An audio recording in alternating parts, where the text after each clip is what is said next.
Hello, good morning, electrician. Mag-check tayo ngayon ng solar na maliit.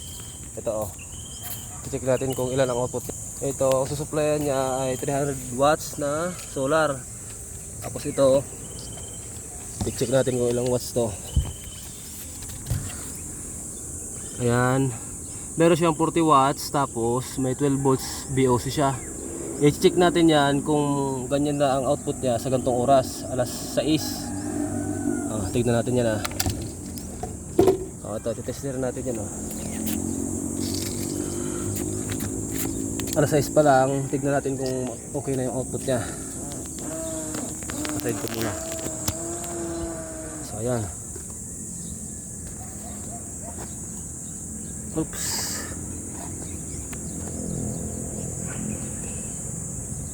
Ayaw. Yan. So kinuha ko to. Ito gagamitin natin yan. Tapos ito yung tester. Ilalagay lang natin yan dyan, magkabilaan, para ma-check natin kung ilan ang output nya. So ibig sabihin, sa ganitong oras may output na siya na 11.62. Siyempre di naman kasi yan magiging sakto.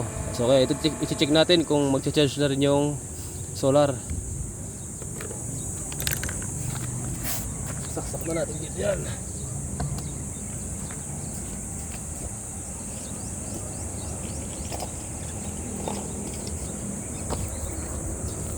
Kaso naipit tong ayusin natin.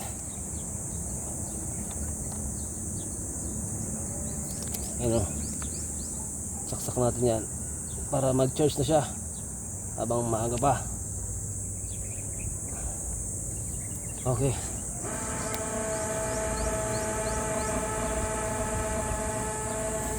Uy, tumba.